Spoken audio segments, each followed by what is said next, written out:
live show.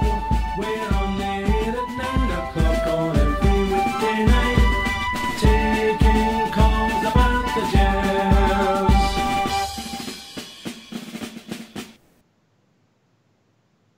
Hello, good evening and welcome to Rangers Radio. Join myself, Fox Chair, on the panel with the one and only Fox and the legend that is Bridgeman. Evening, Bridge, evening, Fox. Good evening. Can I say a big good evening to you boys in the panel? Huge good evening to the guys in the lobby and to all the Rangers fans listening in all over the world. Good evening and welcome to Rangers Radio. How are we doing, Bridge? Oh, doing excellent, pal. Thank you very much. It's another Monday night and we're back on the wee radio and it keeps everybody sane. Or it helps to, anyway. It's not working for us two, Fox, is it? Not at all. Not at all. How are you, Fox, Mal Mucker? I had a good weekend watching all the international football, mate. I enjoyed it. No, I never missed you at all. No, not at all. Oh, very nice, is it? Love it. Just love it. Oh, my mother the night, the first thing she said to me, how's Fox? No called Fox for nothing. I know. International football, we've been reasonably well represented when you think where we were, Fox. Obviously, not a lot of players in the Scotland team. I don't know if that's a good or a bad thing, but the boys seem to be doing all right over in Europe. I will have watched a few games I've been involved in. I watched the Northern Ireland game. What else have I watched the other weekend? God, can't remember how many. Enjoyed the Northern Ireland game. Steve Davis, although still no as pacey as he used to be, had a real good game during it. Lafferty was working hard, and Jordan Jones was a bit of a surprise to me. Quite enjoyed his performance. Jordan Jones shown enough, Fox? Do you think that he'd be an asset for next season for you? And then the same question to Bridge. I think he'll improve once he comes to Ibrox, mate. Mm-hmm. His game with Kilmarnock is just based on breakaways, isn't it? Because they don't play any football at all, well, I can see, and I think he'll improve when he comes to Ibrox. Looking forward to see what he can do on our side. Bridgeman? Yeah, I think I've watched him with Northern Ireland and I'm mightily impressed by him. Obviously, he's not a huge star, but I think he's what my expectation of him is surpassed my expectation. Because I remember at the very start, I've said I didn't want Jordan Jones to come. We were talking about is going to buy him for $500,000 and so on, and I didn't want that. But I'm glad we're getting him for nothing. I'm happy with that, or whatever contract we're giving him. So that'll make it up. Really and truly, I'm very impressed with him. Really pleased that he's going to be a Rangers. Really pleased. I'm watching him. I'm watching Davis playing. I'm thinking, Davis is playing really well here. Compared to the first couple of games when he came back up, and you can see the reason why he's not getting a first team start. He's nowhere. He wasn't anywhere near match fit, but he's getting fitter and fitter all the time. And those two games he's had there, that'll do him the world of good. Marvellous stuff. Good. Well done, Stephen Davis and Jordan Jones, and big laugh. I hear Bridgeman. I mean, obviously, we would Barisic is his mic reviews. I believe he got man of the match, scored a goal, and then now it looks as if he's done his hamstring in, Fox. Nothing ever seems to go right for that boy, does it? I hope it's just a precautionary thing he came off with, mate. I've no read in to say that he's definitely at the weekend's game, so let's hope, as I say, it's nothing serious. Yeah, I think once he gets him back, once the coaching staff and fitness people get him back up to the Hummel Centre, I'm sure they'll be able to work on him there and find out exactly what it is. For a hamstring, Bridge. What's that, buddy? There's no lot you can do if it's in today. No, I'm saying that they'll find out what it is and obviously they'll take the relevant steps, because you're right. When a hamstring goes, if you get a wee tweak, it's not so bad. If you manage to catch it, you're all right. You might think it's a hamstring, it's actually a knock, and vice versa. You think it's a knock, but it's a hamstring. So hopefully they find out. I'm desperately keen for him to play against Celtic. Desperately keen, because he's managed to get his job, get his goal, and he's played quite well. Get man of the match, and So that's good. That's a great boost for him. A right boost for him. All right. I think who the piece we've got to be pleased with the profile of the club. Kamara against Italy, mate. A good test for him as well. Yeah, you can't beat that, could you? My goodness. You just couldn't beat that. You know. Good test all round, Fox. In such a short space of time to have players back playing in international football. Well, when you think about it, mate, the rest of Scottish football is on a bit of a downer, but I think your club's done very well with all its representatives that's played in international football over the weekend, including the under-21s, where I think we had 5 or 6 in that team, and young Zach Rudden scoring a hat-trick. So, and of course, Stephen Gerrard scoring in the friendly. It's all bonus stuff for us, mate. All bonus. I've seen that goal. I've seen that goal this afternoon. Still running in the 90th minute, mate. Broke through, caught in his right foot, pulled it back. Should have hit it with his left on his trusted right and put it in the far corner. Imagine a midfielder that scores for just the edge of the box, mate. Wonder where we could find one of them. No, never at all. No. Beat the defender twice too. Absolutely brilliant move. Really good move. I think it was a big stupid centre-half. It was in his way, you know. He sold him. Oh, a shocking set. You're a shocker, you. You know what I mean? To sell him a dummy, Fox takes him 2 weeks to get back in. Oh, my God. That's dreadful. And by the way, can I just say, tomorrow night, Armenia play Finland. Armenia play Finland, not Italy. Italy play Liechtenstein tomorrow night. All right, okay. Aye, so... Go on, Bridge. No, I was going to say the Armenia-Finland games, 5 o'clock. All right, so Kamara be playing? Well, a bit of luck, yep. Also, 11 o'clock tomorrow morning, Colombia play North Korea. So tomorrow morning? Aye. Where is that? Whereabouts is that, mate? I think it's in Seoul, isn't it? No, that's South Korea. That's South Korea. It must be somewhere in the north. I don't know. Pyongyang.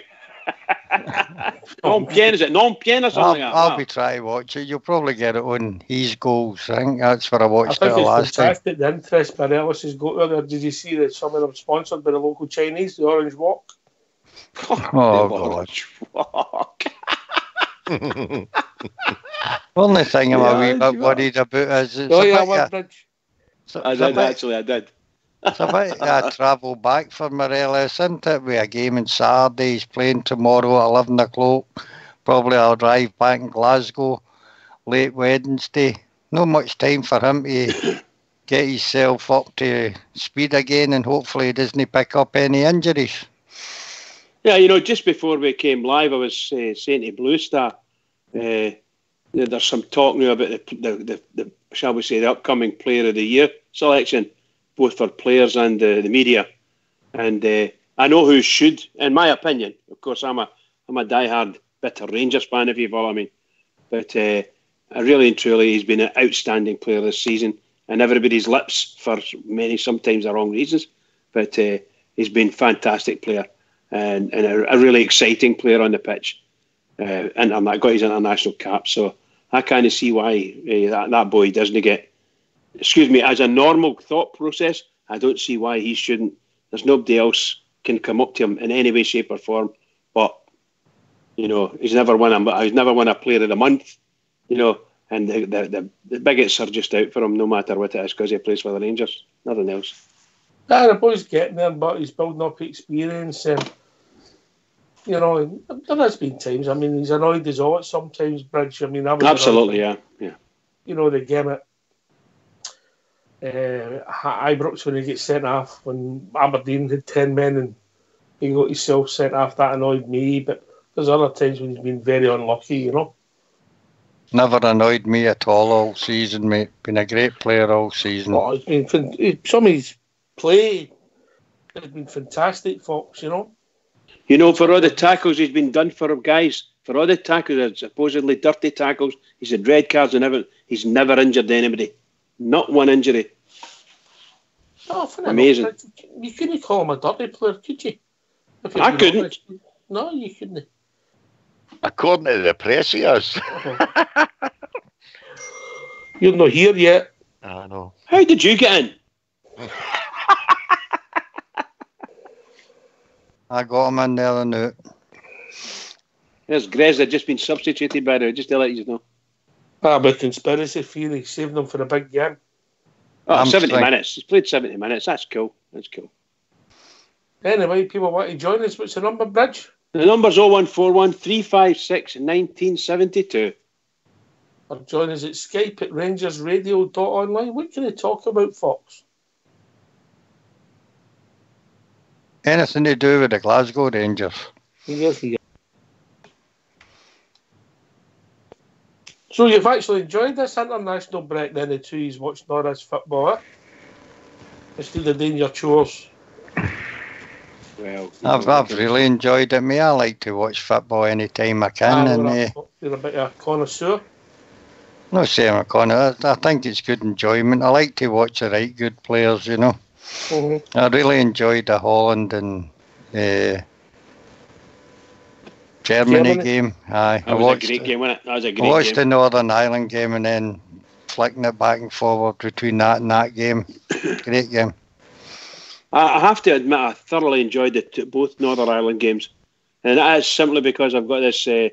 I just think that those three guys who are Rangers and soon to be Rangers, it's just great to watch. Mm-hmm. It's great to watch my team's players, playing at international level football, because representative football, you can't get any higher than representative football. It's really, really great. From the lowest level of representation up to the top level, it's just great for everybody. It really boosts you, as providing you play well, Fair marvellous. play to the boys. Fair play to Stephen Davis. I've got a funny feeling he might play on Sunday. Anyway, we'll be joined by the first caller evening. Blue Star. Evening, Blue Star. Evening, Ox. Evening, Bridgman. Evening, Fox. How you doing? All right, bud. No bad, mate. Starting to get a wee bit... shall we say the battle fever started to kick in already, bizarrely. Charged up for Sunday.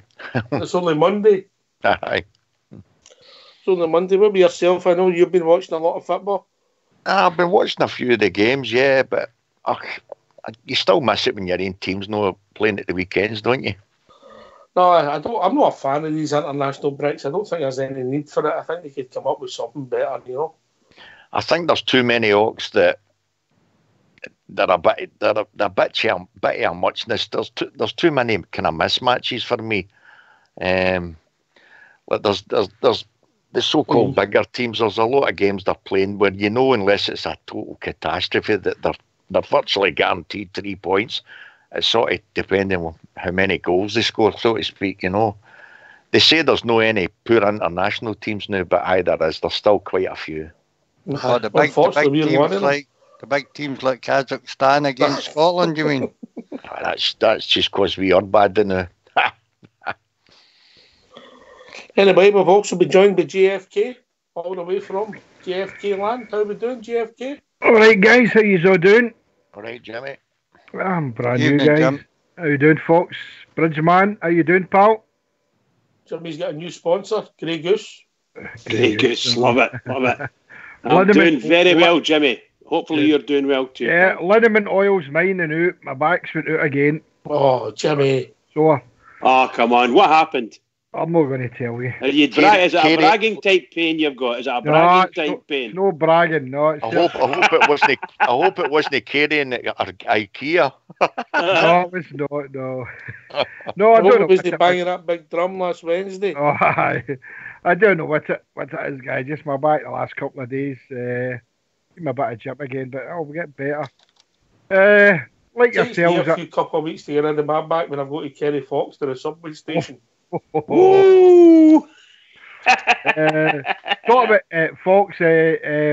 Colombia's playing in South Korea, Fox. Seoul's in South Korea, mate.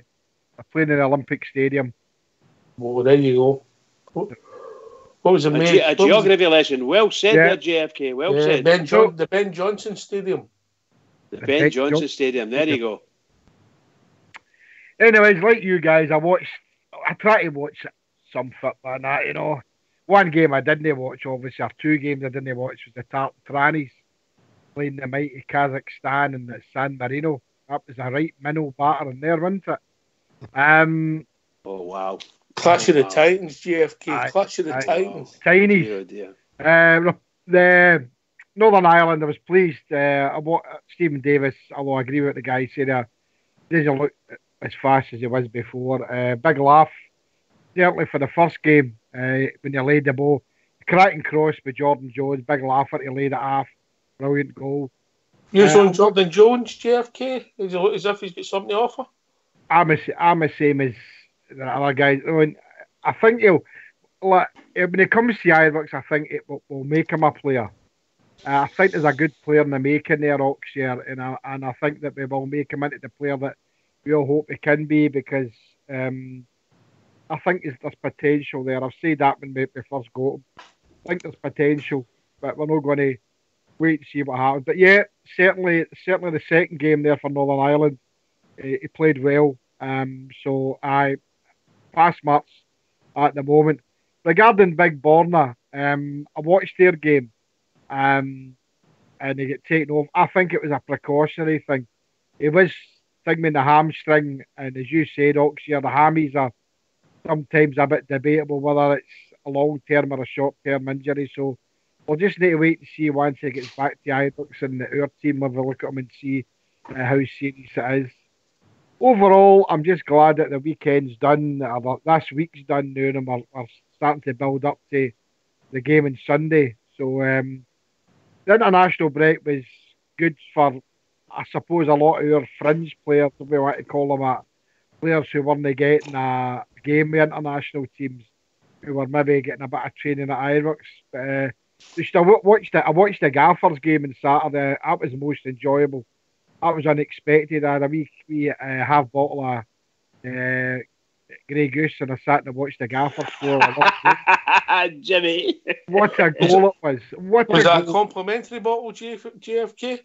Well, no, I had to buy it. I had to buy it, I'm afraid to say. You know, the Rangers bottle's no filling up as much as it was the last few months, so I had to buy it.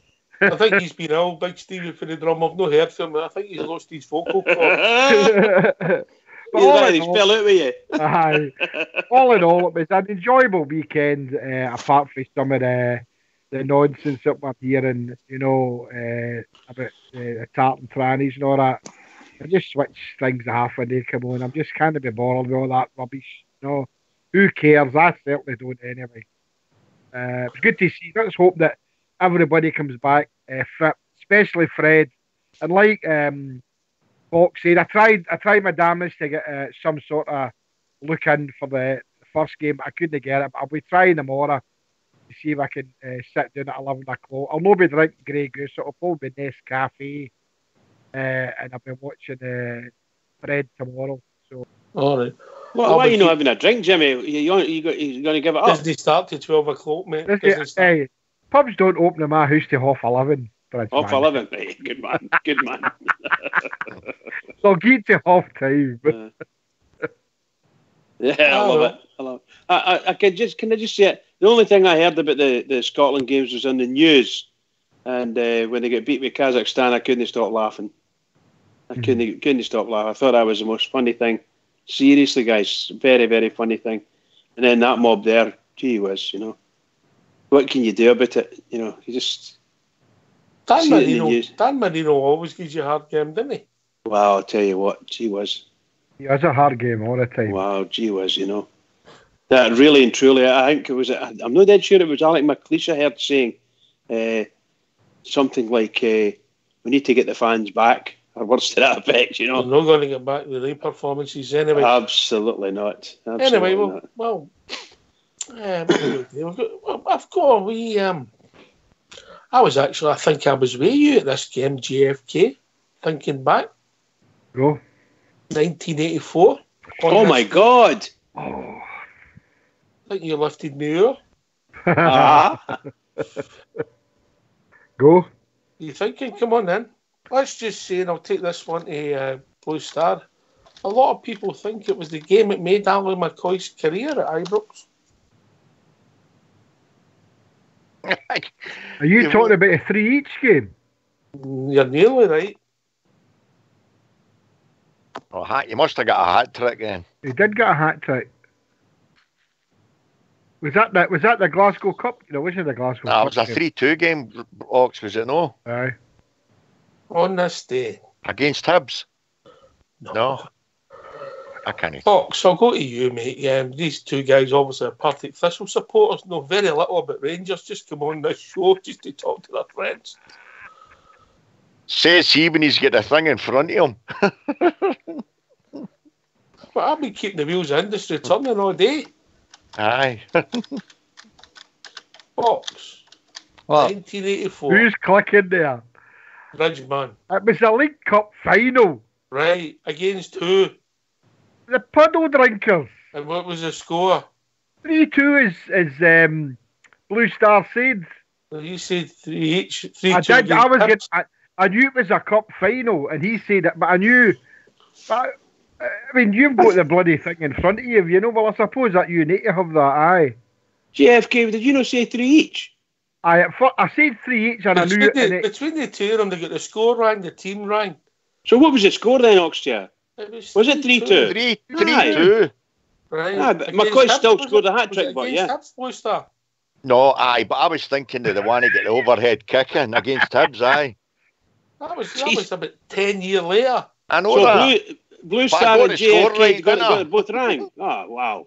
And How did you that get one those was at rang, guys? Parkhead. Well, Right, let's start again. JFK, on this day, me and you were at the match. Can you remember it? what year was that? 1984. Ali McCoy, she say. Aye. I think that was the day that we beat Celtic 3-2 in the League Cup final, otherwise known as Rangers 3, the Puddle Drinkers 2. Am I right? Well done. You're correct. JFK, you're my hero. Oh, thank you, guys. Right, get yourself on mute, and we're going to have a wee blast for the past. Looking for McDonald. Now Russell again into the final minute of the first half. Might be some stoppage time, some injuries.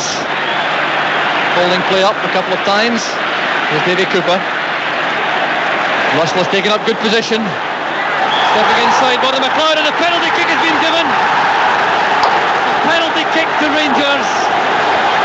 Right on the stroke of half-time. Referee Bob Valentine once again in the ideal position to assess that. We'll see it again from the replay. Cooper playing a good ball in towards Russell. The challenge came in from Murdo McLeod, and that looks a penalty kick to me. Now a great opportunity for Rangers. Robert Pritz is the regular kicker, he's not in the field, but Ali McCoist will take it. He scored once already this season out of one attempt. McCoist against Bonner. Perfectly stopped away by Ali McCoist, and Rangers take the lead. Ali McCoist, the Rangers top scorer with his 17th goal of the season. And the Celtic protest continue towards the referee. It is again. You won't see penalty kicks taken better than this. McCoist sending Bonner the wrong way and lifting the Rangers supporters far to our left. Now into injury time in the first half. What a dramatic end to the first half. Celtic, after some concerted pressure building up over a quarter-hour period, find themselves facing interval a goal behind. Here's Paul Push Tommy Burns away into a wide role, try to stretch in, to have him running at Jimmy Nicholl, see if he can create something there, see if he can discover. So 15 minutes of the second half gone. Is this the second for Rangers? Yes! Ali McCoist has done it. Ali McCoist makes it 2-0 for Rangers. Jubilation on the Rangers dugout. And the debate goes on among the Celtic defenders. Well, Jock Wallace certainly a happy man in the Rangers dugout. And Celtic now have a mountain decline. Well, we'll see it again from the long ball from defence. From McCoist through the middle. And Aiken underneath it. Sandy Clark was there too. Aiken's in trouble here. Clark got the header. There was Ali McCoist, and Bonner couldn't keep it out. So instructions now from the Rangers dugout. A 2-0 lead. retain, and Celtic will now have to, I think, adopt the adventurous approach advocated by Billy McNeil. Ali McCoist has got 2 goals now. One more goal for McCoist would earn £10,000 from the sponsors, Skoll, who are putting that sum up for a hat-trick stroke very easily and settle the destination of the cup is Jimmy Nicholl.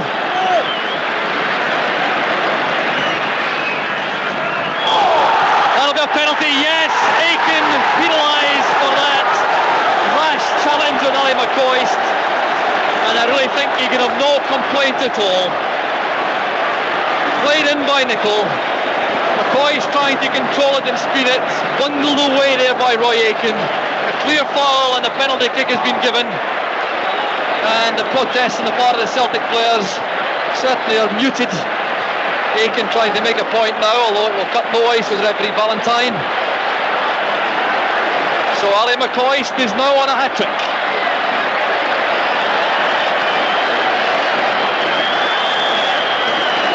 McCoist facing Pat Bonner with a kick which could win the League Cup for Rangers.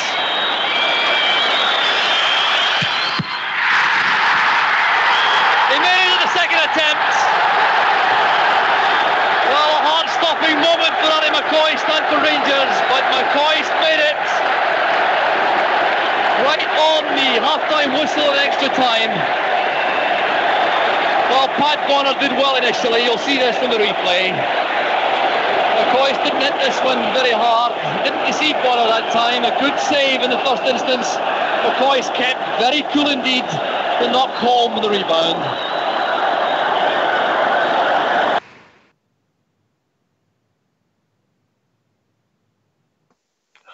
Great memories. Arguably a springboard for Alan McCoist to go on to have the career he had at Ibrox poster. It certainly was, aye. He had a great game that game, apart from the winning penalty.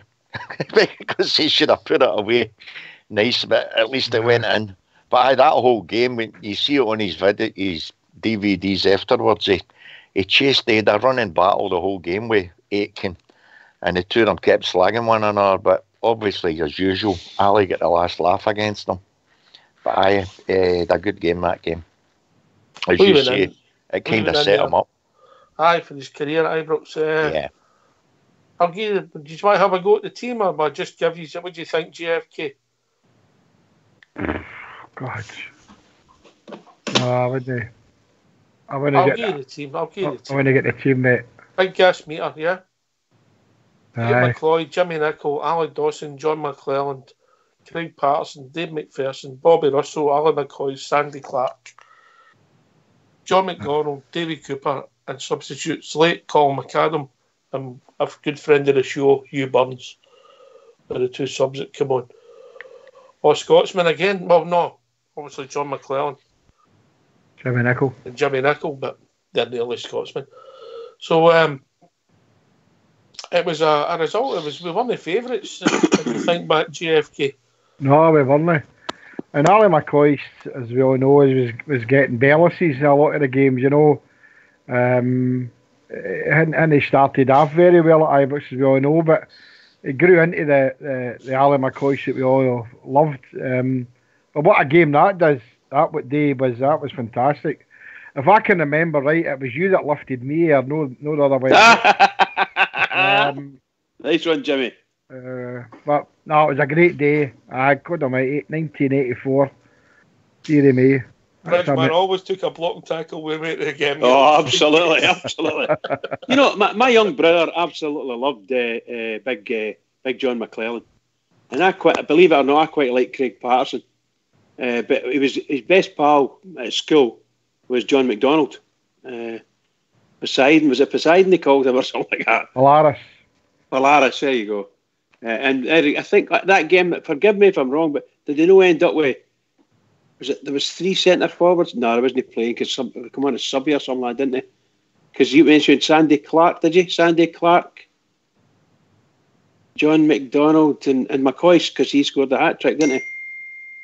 Aye, that's what it'll be then. I don't think McCoist was playing up front, mate. I think he was playing in a forward midfield. Oh, right, okay, attacking midfielder. If I remember right, Oxshire, he was brought into the team not at the last minute, but it wasn't a certainty to play.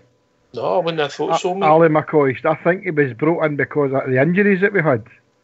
He was caught limping off the park till he got to the tunnel and somebody took Aiken out his pocket. Aye. Pocket. Yeah. Aye. He gave Aiken a terrible time, a torrid time. This is from memory. I think arguably our best player that day was one of my favourites was Bobby Russell, Bobby Russell, yeah. Love who Bobby won Russell. Camden, but obviously was just. I think he gave the ball away or maybe gave the penalty away, or let them equalise right in the last minute. But played a marvellous game. Fox, would you say it was the springboard to Ali's career? Made him really accepted by the fans, mate. Yep. You're a bit quiet, Fox. I says I made him a fan's favourite. We scoring a hat trick in that League Cup final. Also heard in the commentary there that he get a 10 grand bonus for the school who were the League Cup sponsors. I wonder if he shared that out with the rest of the team. You obviously don't know Ali then. No, He didn't. Fox, he didn't get keeping that money.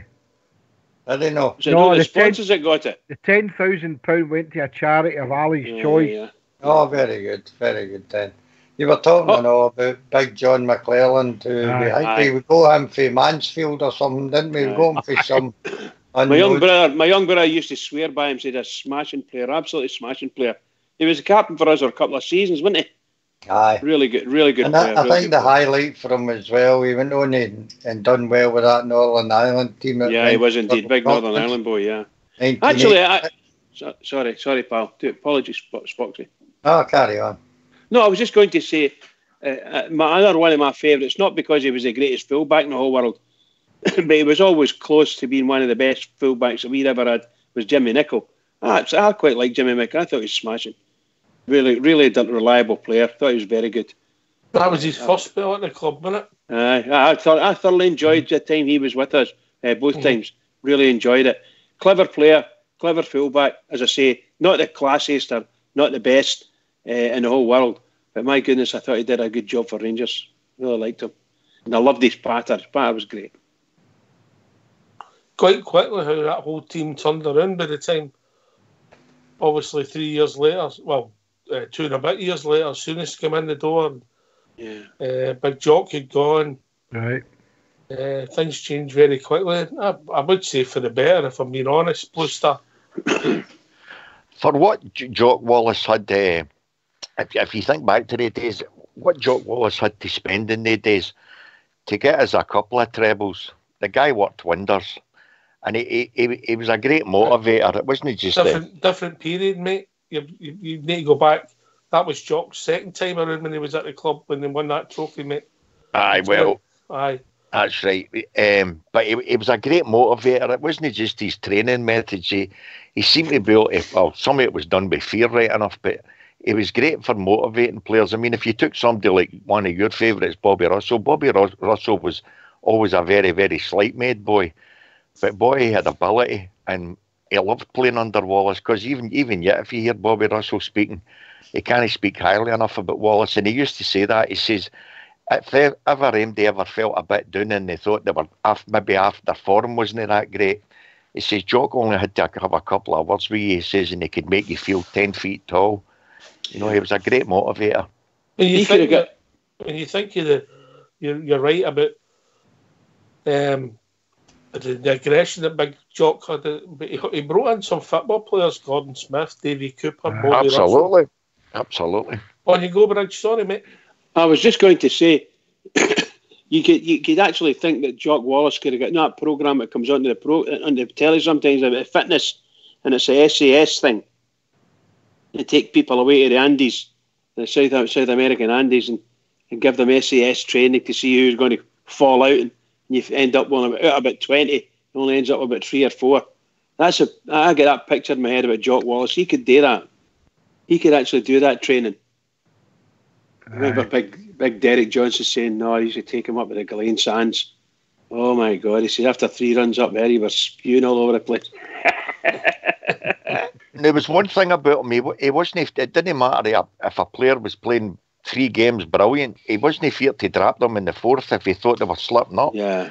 Because his record with Davy Coote, his attitude was, I mean, he said it often enough. He says, Coote would play 1 good game for me. He says, out of every 3. He says, if I could even have got him to play 2 good games out of every 3, he says he would have been one of the world's best players. He says, but for me, he says, he had the ability, he says, to be a world superstar. He says, but he was far too lazy. And Jock always said that about him. To a certain extent, we all liked Coote, but Coote was notorious for playing maybe 1 good game out of every 3. You could go a lot of games and Coote was really missing. I'm sure we'll come to Coote as a night goes on, when we go maybe walk down the 80s. Well, maybe have some music, JFK, you would like that, eh? Oh, go on yourself, yeah. 80s wasn't my music, mate. 70s. 70s the best. So who did you like in the 70s? Black Sabbath, Deep Purple, Pink Floyd. You were a wildo then, eh? A wee wildo, were you? Oh, before that, it was the Sex Pistols and the Buzzcocks and things. Cliff Richard. Oh, I hated Cliff Richard. No, the thing about Cliff Richard, he's got one of these faces you just like to slap. He was a Carpenters fan. Oh, he boy. just didn't like to admit it. I couldn't even tell you a Carpenter song. Oh, dearie me. Did any of you notice who was the commentator in that game? Aye, Jock Brown. Jock Brown, that's him. And Billy McNeil. Oh, aye. He's co-commentary. Billy McNeil. If anybody who is maybe a wee bit younger who listens to the show, if you want to go on YouTube and you just want to look, the Rangers end, the half of Hampden was absolutely mobbed. And the other end of Hampden wasn't so busy. Eh? Some things never change, eh, Fox? Oh. Hey, some things never changed. Jock Brown. Your name's Bridgeman. Oh, sorry, bud. Sorry. Fox. Sorry, mate. I was doing something there. Shouldn't be doing that on the internet. I keep telling you that. You coming in? No. All right. Bridge. Oh, God. I forgot what I was going to say. Oh, live radio. Oh, my God. Did I just see something about Jock Wallace? Aye, on you go. No, aye. Aye, on you go. He came across as a very brash and arrogant man, but I had the privilege of meeting him only once. It was at a function here in the south side of Glasgow. As a bowling club thing, and it was, can't remember the name of the Rangers supporters club, but you know something, he loved the Rangers, and he loved us as much as we loved him. He was a Rangers diehard, and it shone in his face and the way he spoke, you know, and that way that he spoke to, especially the commentators and the guys trying to get an interview, the famous one, come on son, hurry up, you know, and things like that. It was live, but he was a giant of a man, and a man who was revered at Ibrox and who is a Rangers legend. So his brashness was to those outside Rangers. He never suffered fools gladly, but when he came with the Rangers family, then it was a joy to behold. It's a pleasure to meet him a few times, JFK, in formal situations. A couple of Rangers does the old rallies in the Kelvin Hall. Yeah. And I met him at a non-Rangers do, a couple of non-Rangers does. Let's just say we had to go suited and booted, and I met him there a couple of times, and I found him always polite, courteous, and somebody who had time for people, mate. Yep, all the time. Who obviously enjoyed his position. Yep. You know, didn't take it for granted, you know. No, he knew what he was there today, and he knew that the people who supported the team were the people that he would be accountable to, and he knew that, and that was what's quite humbling about him. And I said the privilege of meeting him once, I had a 10-15 minute conversation with him, and that's something that I love with me for the rest of my life, because I thought this is what a great man he is, you know. And I've sat down with 3 or 4 other Rangers managers, and he was the one that made me the most impression on me. So, God bless him. Love Jock Wallace. I loved it if you'd somebody like Alec Cameron or somebody trying to ask him something about Celtic if it was leading up to an Old Firm game, and his exact response was always the same. It was, I'm not interested in them. I'm only here to talk about Rangers. Aye. I used to think he was brilliant for that. Fantastic. What a manager. Yes, mate. I was going to say, you were saying there about nothing changed. It just popped into my head and it just got it there. It was Billy McNeil, was a co-commentator, and Jock Brown, the commentator. Both, one was a Celtic director of football, and I was a Celtic captain. So as much set with. No, it's one who's and manager, of course, player and captain and manager. But just all I'm meaning is that there's not much change today insofar as who's doing the commentary and who's co-commentary. Here. Which, by the way, can I do a huge shout out? I don't know if you've got any plans to say anything. A big shout out to our assistant manager, who was absolutely mauled by somebody with a huge big knuckle duster, apparently. Somebody came behind, hooked him, and his wife at a taxi rank, I believe. His wife jumped on top of the guy, seemed like to pull him off. Leeds, aye. Oh, he's apparently smashed his face in, but 12 stitches, it says in his mouth. So I can't imagine anybody going in and jumping somebody that's with their wife unless there's a big reason for it. And, Gary McAllister's well revered in Leeds. It was in Leeds, Yeah, but it's... I'm sure it'll wash. I'm sure. Well, let's hope so. Let's hope so, pal. And hopefully, you're quite right. I hope Gary's feeling better and gets himself up for the game on Sunday, even though he's not playing. He's part of our team. Absolutely, bud. I hope his wife gets over the shock. Wow. So he still lives in Leeds, Gary McAllister. He still lives in there. He's got a house in the West End, mate, but he's a family house, Is he? Oh, that's cool. That's cool. He was down there for a function anyway. He was in the Liverpool game. Right, okay. The Liverpool game, Stevie Gerrard, marvellous. Oh, it was great. Just marvellous. I'll tell you what, he could still do a job. Well, I don't know. I don't think we should get carried away that much. No, the legs. His fitness was a bit suspect. It was a lovely finish. Were still there. Some of the two goals that AC Milan Glory scored were nice, It was good to watch. It was Saturday afternoon. It was my boy Graham said, "Dad, come in for his watch. Look, turn it early. It's on Liverpool channel," and I sat and I watched it, and it was most enjoyable. It was the most enjoyable football of the weekend because Liverpool's my second team, as they say. I know everybody's got a second team. I've got a wee soft spot for Liverpool. Saw them a few times, but the manager's new. A legend for us. Hopefully he becomes that, but he was a legend for Liverpool, and we could see that. It was great to watch. I think at the time he was coming, or he came to Ibrox, and there was many thousands, 7,500, 8,000 people there.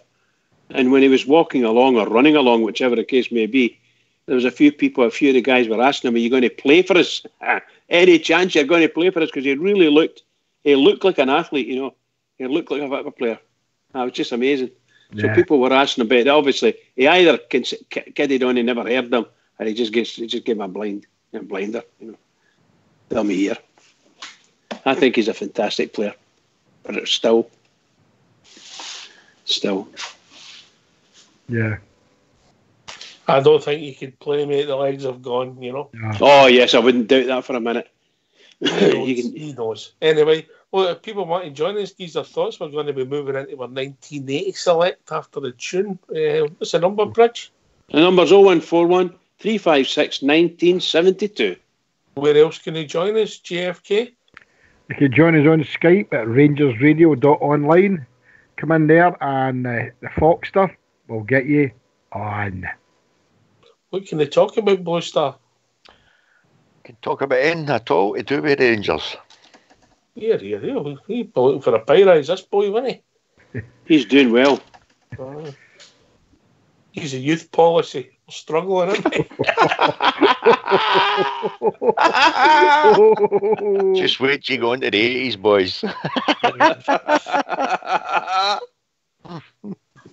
Oh dear. Aye, Jock Wallace, in 1984. I mean, there was I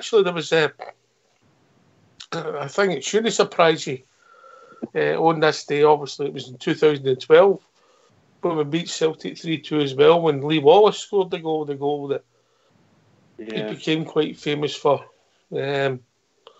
Obviously, we were one of the favourites that day. I think they was trying. They could have won the league at our place if they'd won. Yep. We beat them 3-2.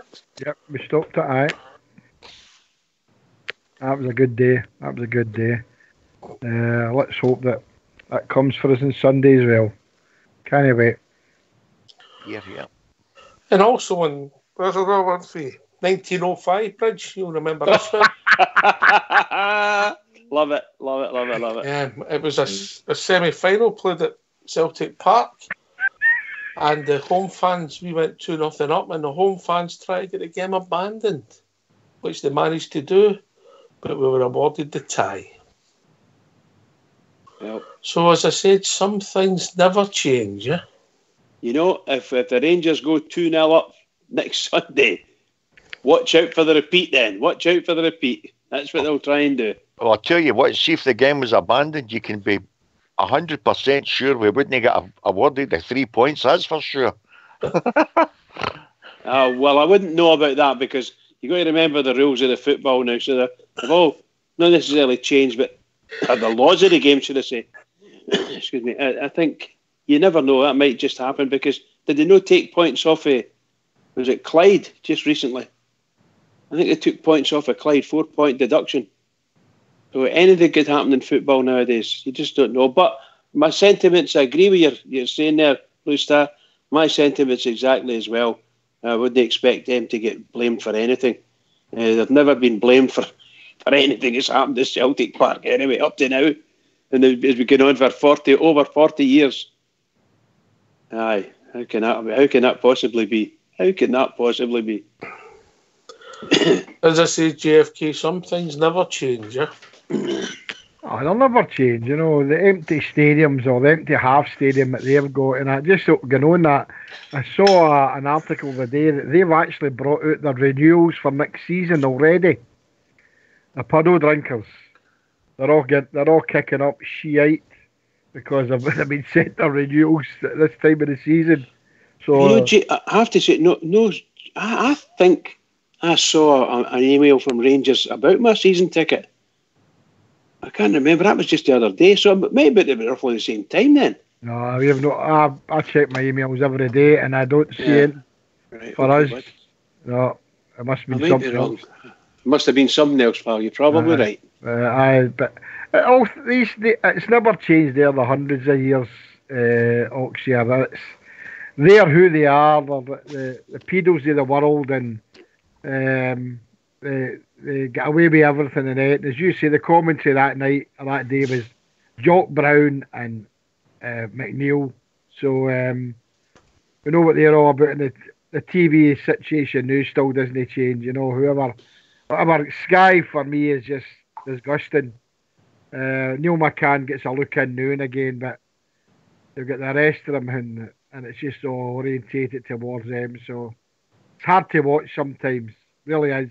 It's even worse. It's worse, JFK, as I says to Ox just at the start of the show. For me, it's even worse simply because a lot of the times when they put on ex-Rangers players, for me, they bow down to them.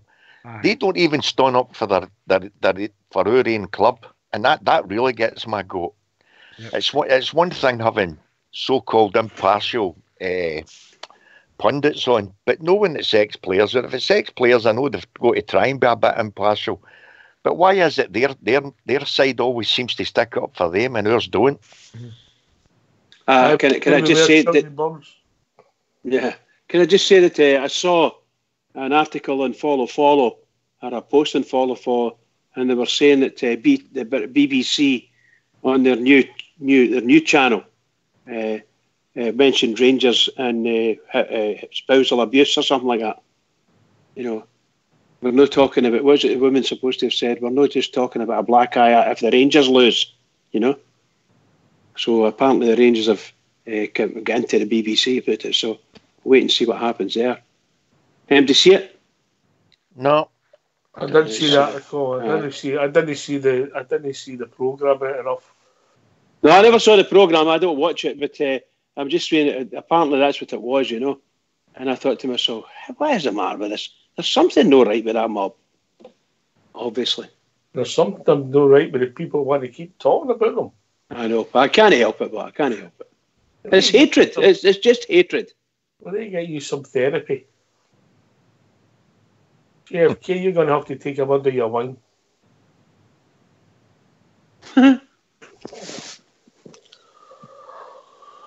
But aye, there is an agenda, Bridge. You know, anybody who doesn't think otherwise is being a bit naive. I used to think there wasn't, but these have convinced me. He's all there? Yep. Aye. There's definitely an agenda. Anyhow, can I come on to something different? How good would it be, guys, if wee Morelos gets his 100th goal on Sunday against them? Something that even, as I said earlier on, Ronaldo couldn't even do by his age. Oh, fabulous. Morelos could... I mean, obviously, I don't know who's going to play for them. You don't know if they're saving players, who's really injured, whatever. I don't know what their back four is going to be. But if Morelos plays like Morelos can, he can ragdoll them, mate. He really can, because there'll be space for him to play into against them, you know. Well, if you remember right, the last game at Parkhead, he had two, what I'd classify would have been two of his easiest chances, and he missed both of them. So, quite frankly, guys, he's due one. To move on to the next level, he could do with a winner against them.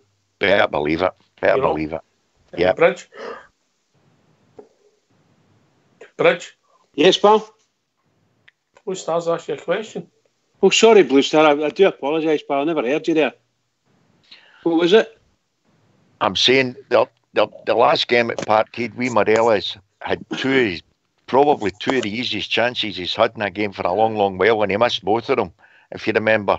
Yeah, how good would it be? And it would bring his profile up even more so than what it is now if he scored the winner, as Oxshire says, against them on Sunday. You know, of course, that they've as a fan base, they've got no fear about Morelos because he's not done it. He's played in half a dozen games or something against them, and I think it's about 5 or 6 games, and he hasn't scored yet. So they're not at bored of Morelos. In their mind, that's what they'll tell you. We're not bored of him. He's never scored yet, so he's never going to score against Celtic. But he's got to do it at some point. I'm sure of that. I'm sure of it. Can't disagree with you, pal. I hope it's on Saturday, or Sunday rather. I hope it is. Yeah.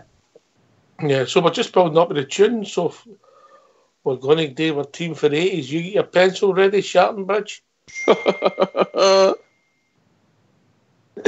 Team from the 80s. Yeah. Team for the 80s after the tune. So if people want to join us, get involved. What's the number? The number's 0141 356 1972. Or join us at Skype at rangersradio.online. We've brought in the call with Fox and Old School Blue. You know, Morelos, I'm actually looking forward to see him playing against them. I think since the start of the season, he's a really improved player, Blue Star. Absolutely. And his overall game this season has even exceeded my expectations because, as I say, guys, I had doubts about him last season, if I'm being perfectly honest. But this season in a whole, the way that he brings the other players into the game has been exceptional for me. And his goal scoring record speaks for itself. That's why he is top goal scorer.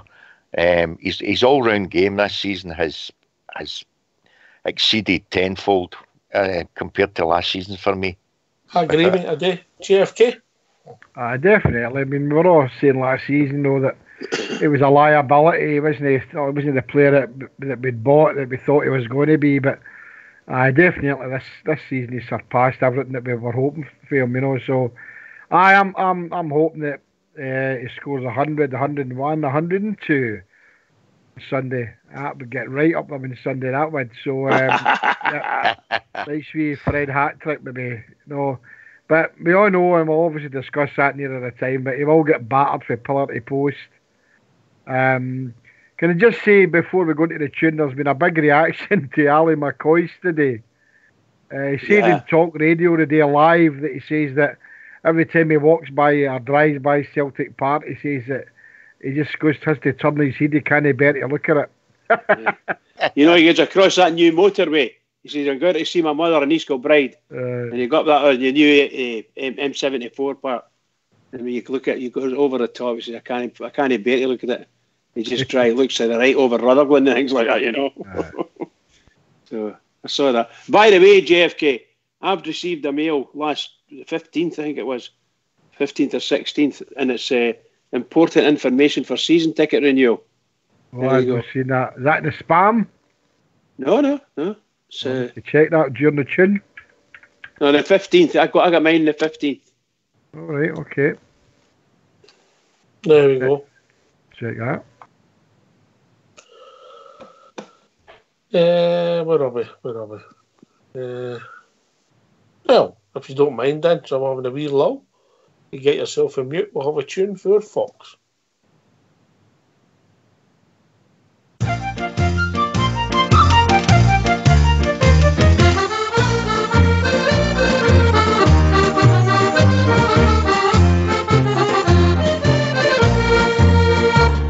Now there's a pub in Green Street where all good proddies you will meet. So come down here and together we'll have a jar. A welcome there you will receive, so good that you won't want to leave. A fine wee pub is Saltcoats Mermaid Bar. You'll hear the sash and Derry's walls, just like in your own wee orange halls. The banter here you will enjoy, as long as you're a proddy boy. A good time in the Mermaid is had by one and all.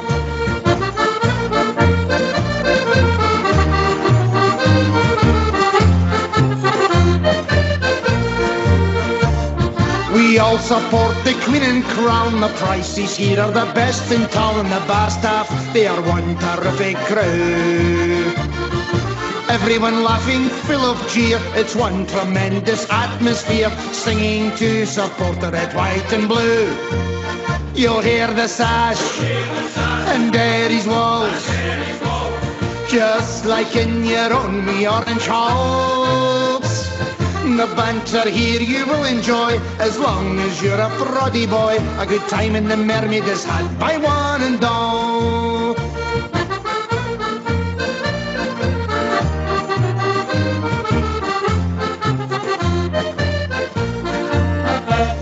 It's nice to come to the Mermaid Bar when Rangers are playing at Ibrox Park. You'll forget your worries and all your cares, singing songs against the Thames before you watch the Rangers win. For everyone here supports the Teddy Bears. You'll hear the sash and Derry's walls, just like in your own wee orange halls. The banter here you will enjoy, as long as you're a proddy boy. A good time in the Mermaid is had by one and all.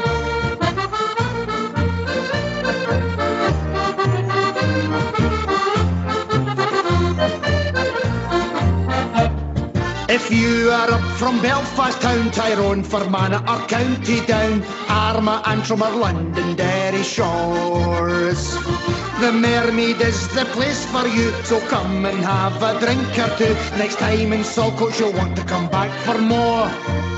You'll hear the sash and Derry's walls, just like in your own wee orange halls.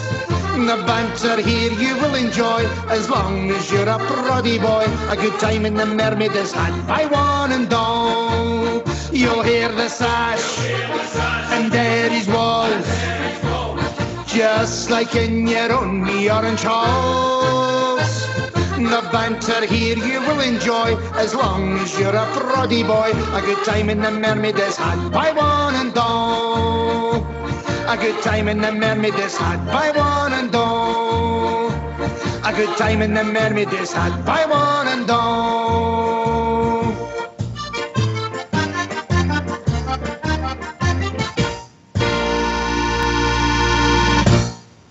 You'll hear the sash and Derry's walls.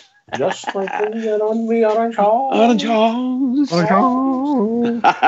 God yourself, Jimmy. Just No- no Barry email. Ger. No Barry Ger emails. was Barb Right, for the okay, dance pal. floor bridge. Yeah, aggressive dancing. Wait till I check this out. Who was it? Oh, Barry Ger again. Oh my goodness, Cold School Blues. That's quite good, that one. Old School Blues was quite good. Oh my God, Barry Ger's going all over the place there, by the way. Cumbrian Bear couldn't get his foot on the flare for Barry Ger. Well done, guys. Well done. Good laugh at it. Good laugh. Good stuff. That's a great wee tune, that JFK, innit? Oh, it's a great tune. Aye. One of my favourites, definitely. Just like in your own wee orange halls. Refreshing. Very refreshing. You alright there, Blue Star? I thought she'd bridge says very depressing. Very refreshing. Not depressing. Not depressing. I'm Very laughing at refreshing. this wee picture of the bear That's brilliant, isn't it? jigging here. That's brilliant. Aye. Old school blue, what's he like? That's brilliant. That's brilliant. Well done. Can't stop laughing there. Barry Ger's put Thunder Buddies. Oh, brilliant. That's just amazing. Just amazing. Oh my God. Oh my God. No, I'll never have a look. No, you've got me intrigued. Oh, it's brilliant.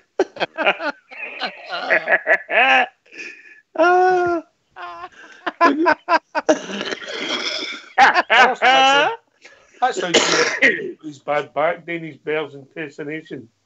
Oh my goodness gracious. When you hear the sound of thunder, don't you get too scared? Oh, marvellous. Marvellous. Forgive me.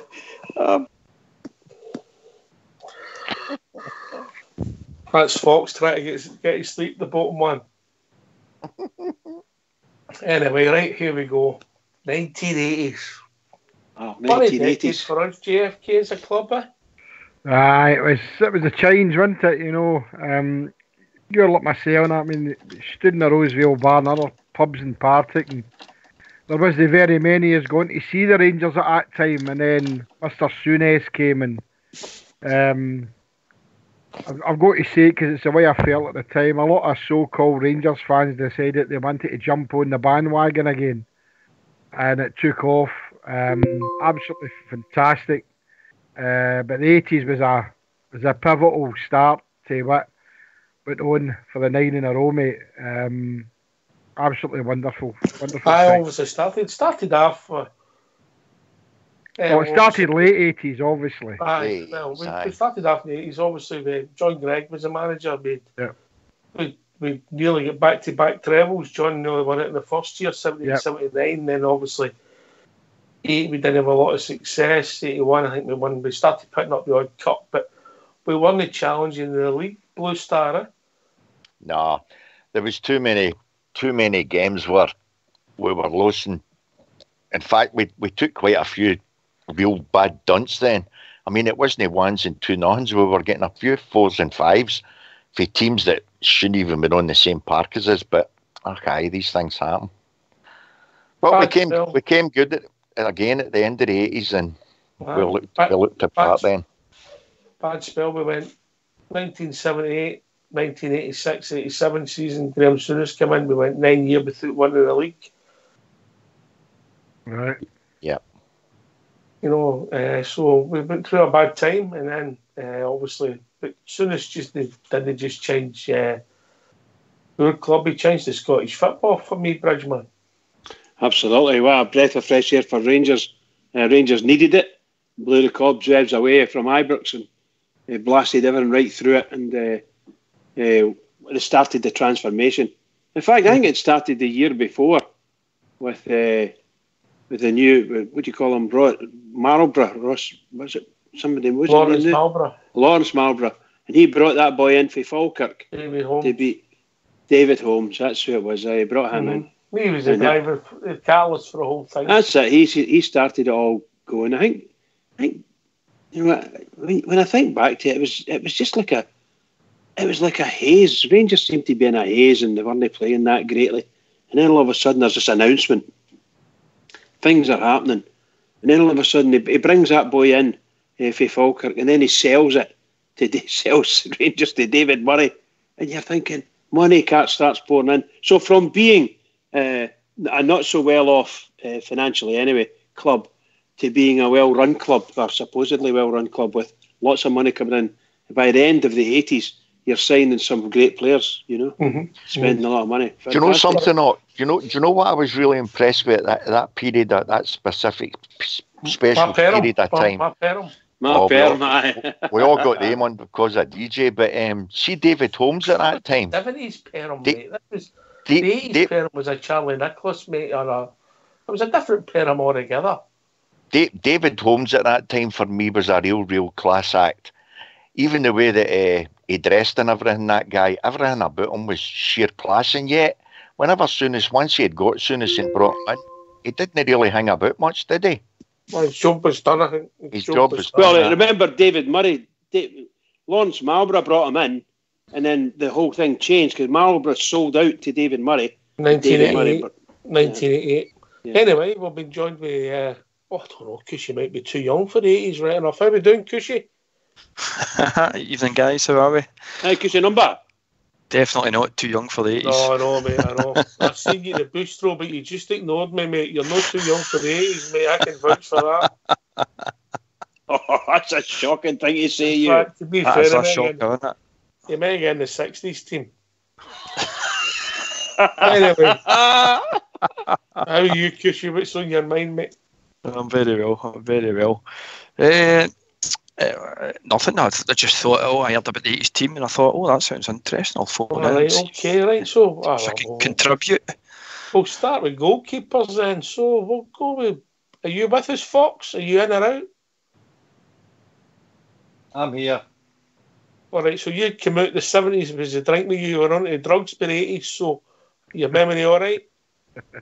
Aye, it flips out and in, mate. All right, okay. You're awful quiet, mate.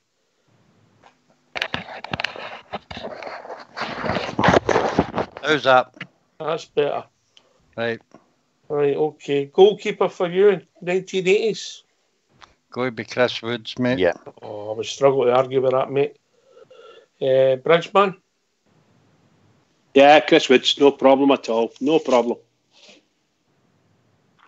JFK? I got to Chris Woods. Big gas meter left in 86 and Chris came in. Nicky Walker was the number one when Chris came in. Aye. Cushy number, Chris came in 86, 87, 88 and 89. Aye, it was big McCloy before that, wasn't it? Who was kind of pretty iconic, but I think when Chris Wood comes in, he was a real marquee signing, the start. England cap, wasn't he? It was just the start of a whole new era for Rangers, I think, when he started coming in. So yeah, I think Chris Wood. I would need to say, I don't know if arguably one of the best for me. It's played for his own goal. We've had some fantastic goalkeepers since. Yeah. But he still might be my first choice. I thought he was absolutely magnificent when he was at his peak. Made some fantastic saves. So what formation are you playing tonight? I think most of the time, with Souness's first season, he played a 4-4-2, mate. Mm-hmm. Did Woods not hold a record at one point for the most shutouts or the most minutes before conceding a goal? He did indeed, pal. The reason we don't talk about it a lot because the goal the most knocked us out is the Scottish Cup. Adrian Sprott. Aye, you're right, you're spot on, Cushy. That's what happened. The first half of that game, they were passing the ball about, just trying to kill the minutes so we could get the record. Then they broke away, scored, making they score. Yep. Aye, so Chris Woods, Brad, you got that? That's WOODS. Thank you. Thank you very much for that, pal. Not a problem, mate. You're very welcome. Right, so 4-4-2 for me, because that's the way most teams lined up then. So we'll go with right back. Oh.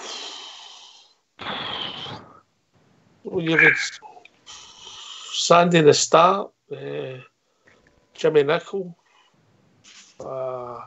There's one sticks out for me, if I'm being honest. Right. JFK. Stuart Monroe. Yep. Right back?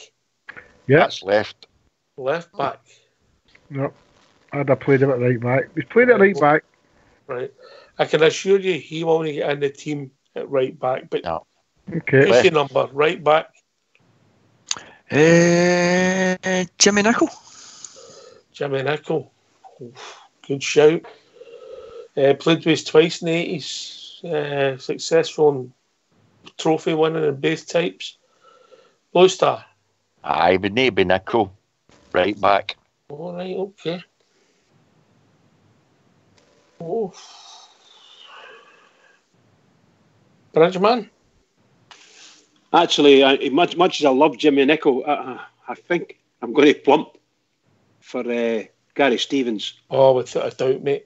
Yeah, but it was late 80s. It was the late 80s he came in. I can't remember. 87, 88, yeah. Signed for us. Wonderful exponent of the game of football. Loved Jimmy Nicholl, as I said earlier. I absolutely loved him. And you wouldn't go too far wrong with Nicholl. But I think, to be honest, Gary Stevens was he was class. He was class. Stevens must have been right late on in the 80s. He must have been 89. 88 or something like that. 88. So how can you pick a player in the played in the late 80s as a player who played in the 80s? I mean, that's my point, Jimmy. That's why I never said Gary Stevens, because he would only have had one season under his belt. Jimmy Nicholl for me, he had 2 spells at Rangers. I mean, it was only a season with the first time. There was only 2 seasons the second time. Yeah. So, I don't know. Stuart Monroe has played it right back, but I know you don't agree with that. He has. But for me, Gary Stevens, if that's the one you want to put down, but no for playing a season and a half at Ibrox. No, he's no in the 80s team for me anyway. Colin Steen in the 70s, he only scored a couple of goals. But he scored the 2 greatest goals. He scored 3 of the greatest goals in Rangers history. Was 2 in the Cup Winners' Cup and 1 in 1975 and won the championship. So just going to have to point out, as Arthur Montford was called, it was Willie Johnson who scored 2 in the Cup Winners' Cup final. Not Colin. Can I just say something? Look, I've just said to you, my thoughts were, I'm very happy with if Jimmy Nicholl got it. My own preference would have been simply because I thought he was a far better class player, a real class player, was to me Gary Stevens. But if Jimmy Nicholl's going to get it, I don't have a problem. I don't have a problem at all. I love Jimmy Nicholl. Super. Right, Jimmy Nicholl's got it then. I'm surprised nobody said Sandy Jardine as well. We did say Sandy Jardine, but it was right. Sandy Jardine was in the 70s team, was it? 70s team? 70s team, but he started off with the 80s. He made the argument played more games than Jimmy Nicholl and Gary Stevens in the decade. But I still rate Gary Stevens one of the classiest players that Rangers ever had. I thought he was a superb player. He was something else when he came into the team. So athletic, hard, fast. Scored in his debut, I think, against Hamilton. I'll check out who's played the most games in the 80s. Fox, your thoughts? I would have went for Sandy Jardine, even although he was in there in the 70s as well, mate. You know, favouritism. No. I mean, it's just a case of great players span a couple of different decades there. As you say, Gary Stevens was a terrific player when he came in. So it would be between Sandy Jardine and Stevens for me, mate. Stephen. Gary Stevens, 1988 to 1994, 246 games. That's not bad.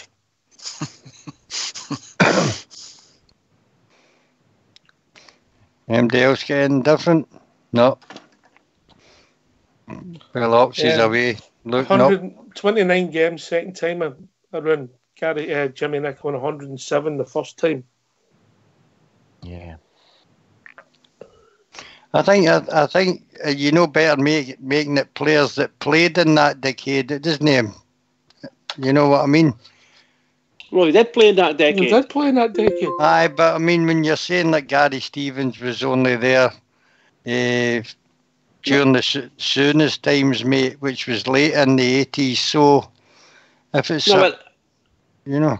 I think one of the problems is it's because he was only in there about maybe 2 seasons or whatever it was, maybe 2.5 years, I don't know. I just think he was a better player, one of the best players ever been at Ibrox, in my opinion. But as I say, the boys reckon that Jimmy Nicholl was The good, problem. The problem you've got with the 80s is a lot of them. You've got the same problem with they all signed about 87, 88, which means if you were taking in the decade, there maybe you were lucky if you were getting two seasons out of them in the 80s. But they were great players, a lot of them. Just put Stuart Monroe in there and stoke this argument. Jimmy. We'll be joined by left Boswell. back. He'll have thoughts on it. Boswell? Gary Stevens for me, just cultured, and he scored the first goal in the 9 in a row. Against Hamilton, wasn't it? Yep. So I think that Gary Stevens gave us an option down that side that we hadn't had before. Different, delivery of a ball, good defender. He was a really complete player.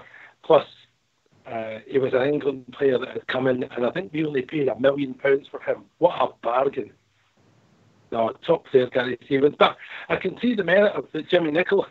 Stuart Monroe, I'm not having that. Stuart Monroe was a left back. Yeah, he was a left. Thank you, Boz. Who said he was a right back? JFK.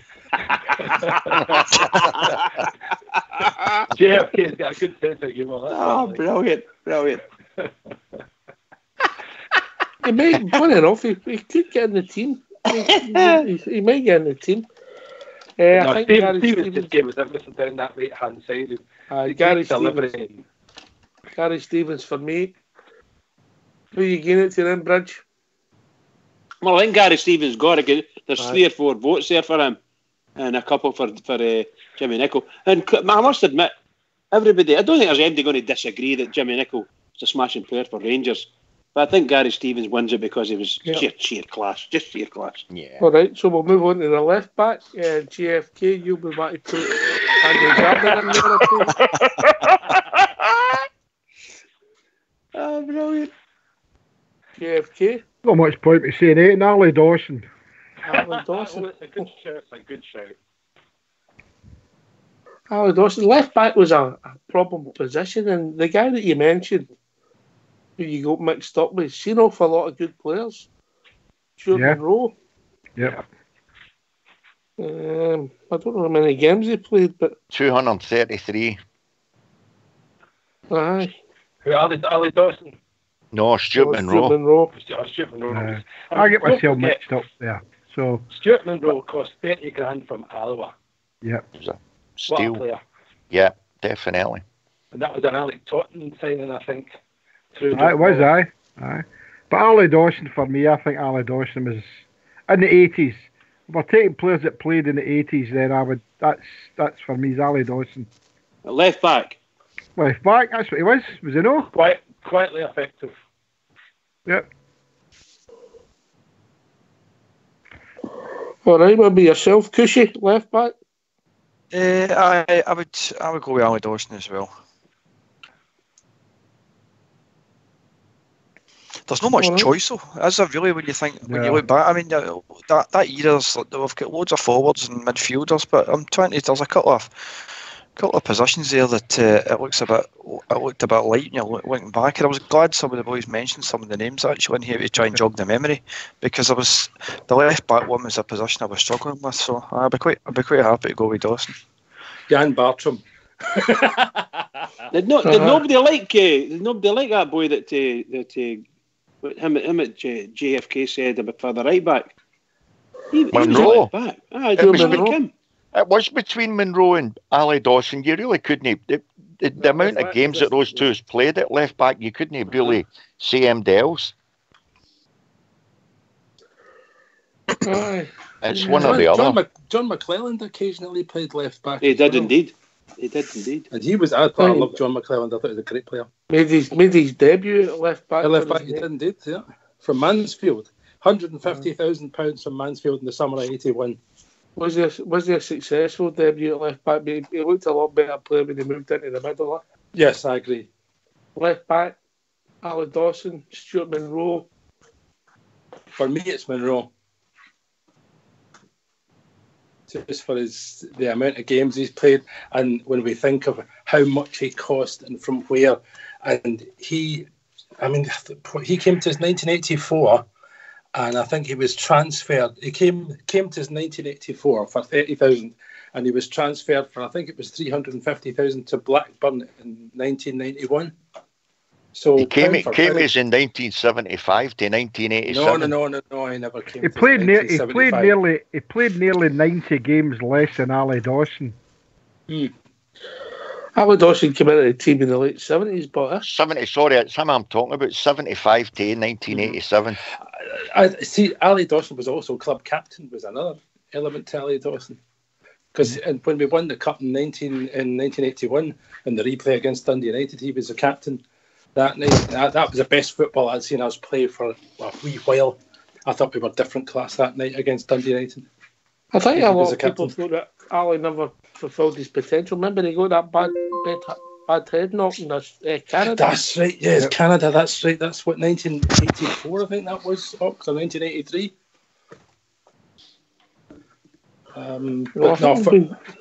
Definitely for me, it's joined by the Global Ambassador. Evening, Mr. Global Ambassador.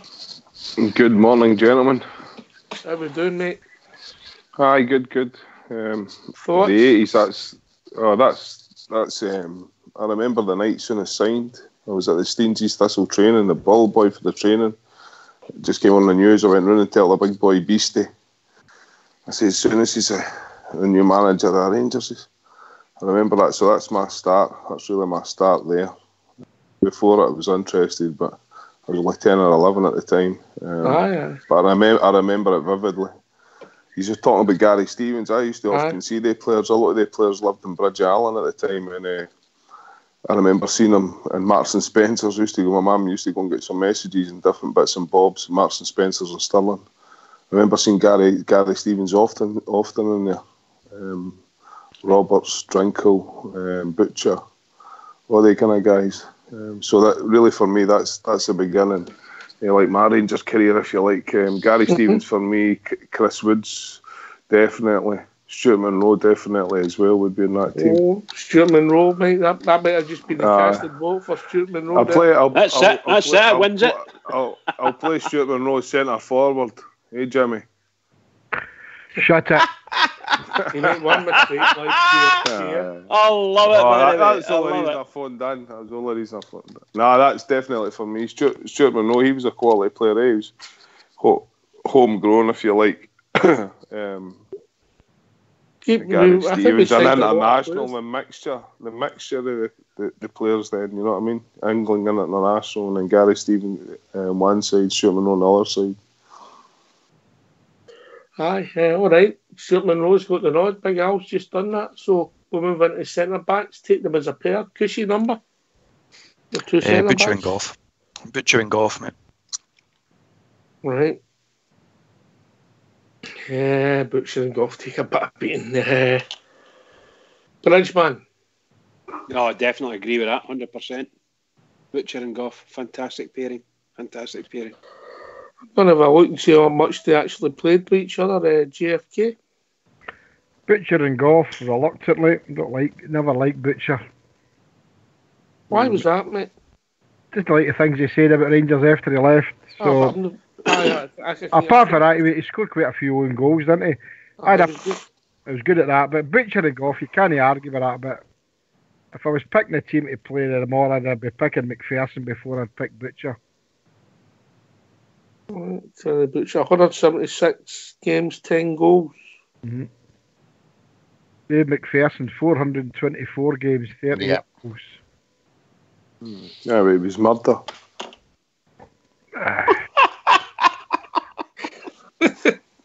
It's all about opinions, lads. Opinions, aye.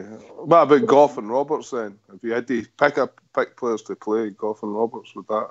They never gelled, mate. I know, but we're not saying that we're picking players there. I've been listening to you a few weeks ago, and the past week it was like listening to what was it? Last of the summer wine. Some of the teams you were going through. I was wondering who was Cleggy, who was Compo, and that. Goff, but I mean, what was Roberts there for 2 and a bit? Aye.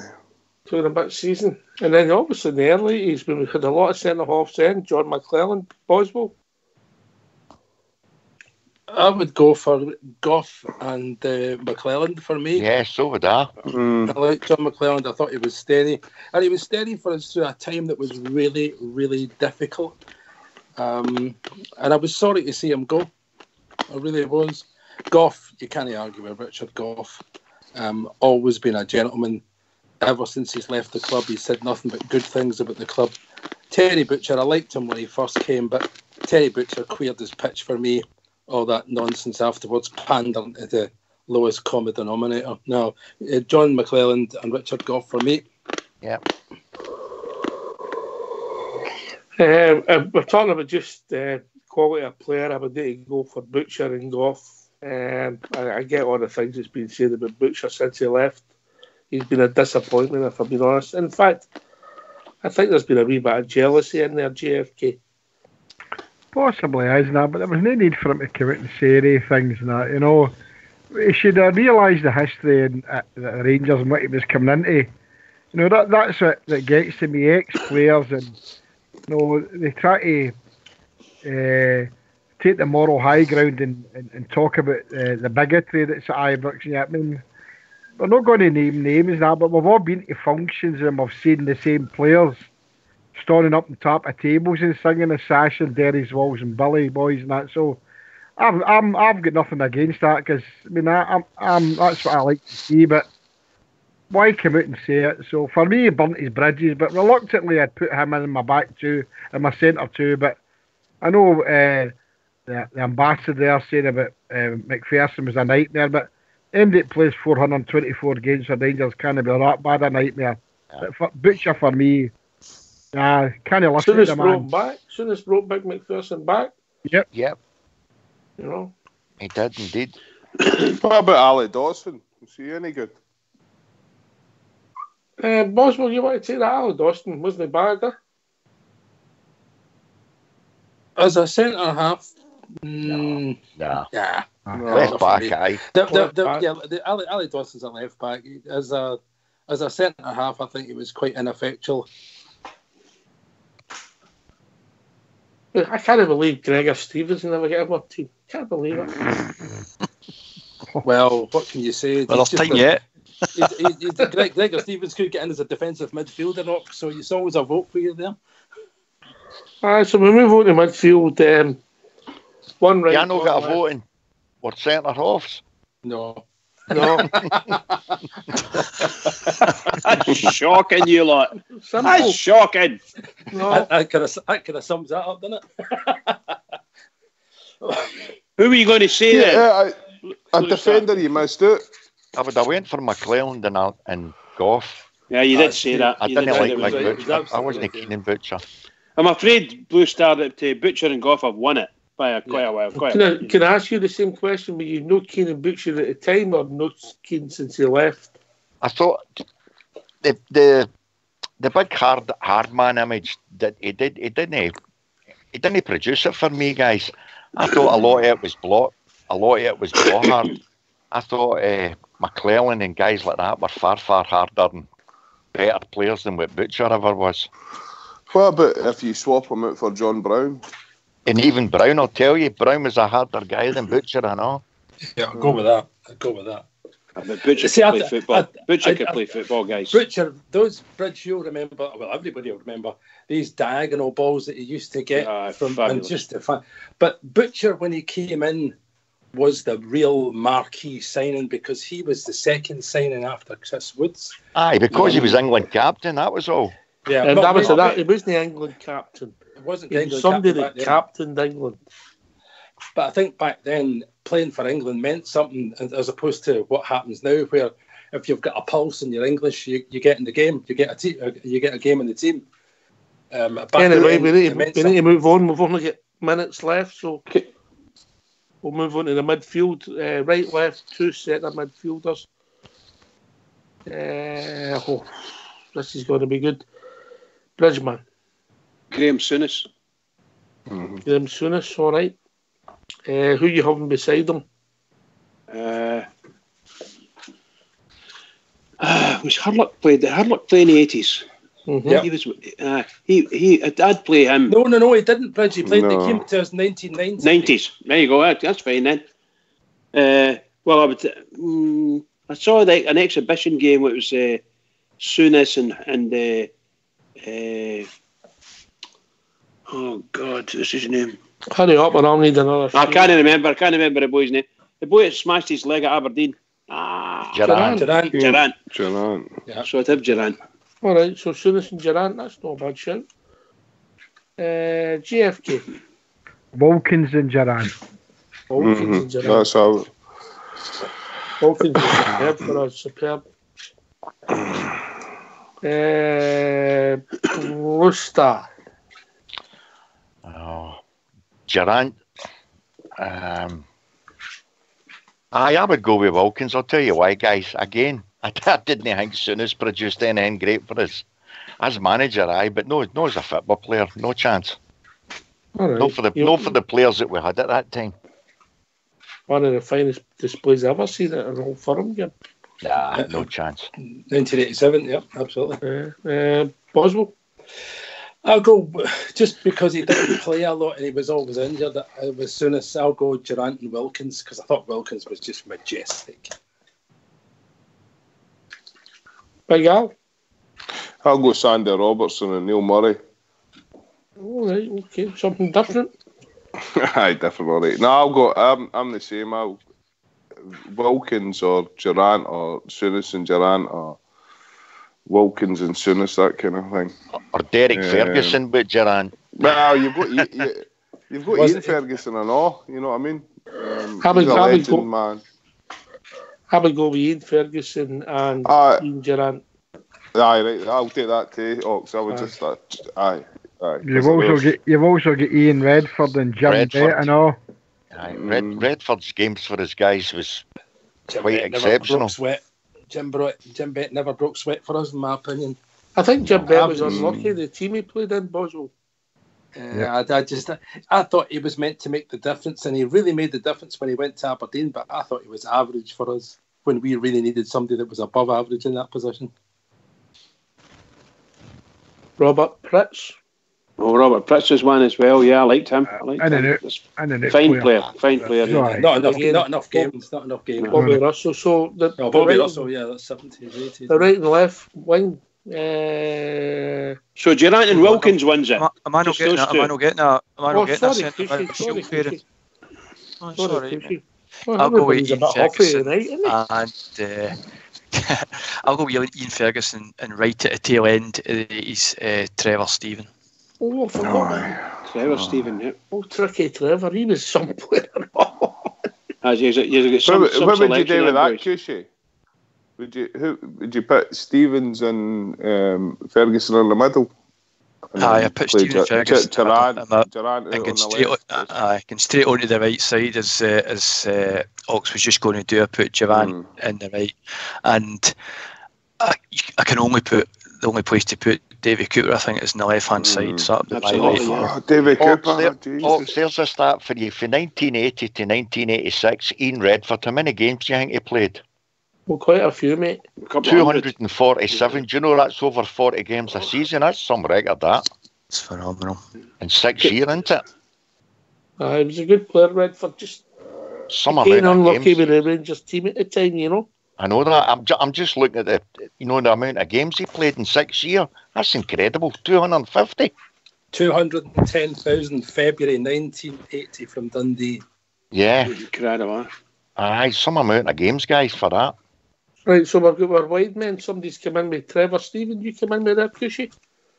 No, Trevor Steven. It was Trevor Steven, Ian Ferguson in the middle, and the two right and left in midfield would be Durant and Cooper. I would have that slightly different if they were playing either Trevor on the right, Durant and me. Ferguson on the left. Aye, I could see your point. Aye, At the moment, guys, Durant and Wilkins is winning the midfield. all right, that's fair enough. Well, who's your two wide men then, Bridge? Well, Cooper on the left, and I'd go for Trevor Steven on the right. Mm-hmm. All right, Boswell? Trevor Steven on the right and the Coop on the left. I don't think there's anybody else to touch him there. Oh, What about Heastra? Hoostra. Peter Hoostra. Oh, sorry, that's 90s, guys. 90s, yeah, 90s. Yeah. Peter Hoostra. What about Mark midfield, Walters? by the way. Yeah, Aye, Mark Walters, Walters, midfield. man. Ah, Got that Walters. colour in the team. But you're Oh talking. my God Almighty! That's a reasonable comment. What are you talking about? That's reasonable. You'll get Colour jailed. Colour That's- as that's- in that's- his that's a demeanour. Colour that's- as in his style of play. That's a Oh, reasonable no. comment to make. Oh no! We've got a political correct mob on here tonight. Aye. All right, Let's JFK, get where you Britex going with through. your wide men? I love David Cooper, same as the rest of the guys, and I'm pleased that a lot of the guys picked Trevor Steven. I know you put him in the middle there with Durant, but I'd have played him in the right. So I'd have Coop on the left and Trevor Steven on the right. That's what we've got, JFK. Aye. That's what we've got. Yeah. You need to have Walters in there, do you know? I know. Well, it's between Cooper and Walters then, isn't it? Well, but could we not play Walters on the right? You could, of course you could. That means you're dropping Stevens. Gary I Stevens. just myself, I think that it gives us a good bit of balance on both the wings. I know that they're opposite footed, but if you played him on the right, I think he gives us something a wee bit. I always thought Walters was quite class. I didn't think he got enough praise, and I think with his absence kind of run about Rangers. I think. What about the wee Polaris? John McDonald. Aye. He's a great player. Well, you're talking. You're up to the front now. No, you could play him on the Still right plays wing. with the You're talking about the width. Wee John's a cracking player. Oh, so I do apologise. I thought we were Aye. playing 4-4-2. No. So forgive me, pal. I mean, as much as I liked Mark Walters, if I was going to have any player on the right there, and instead of Mark Walters, definitely it would be John McDonald. David Cooper on the left, John McDonald on the right, but for me, Trevor Steven definitely on that right wing.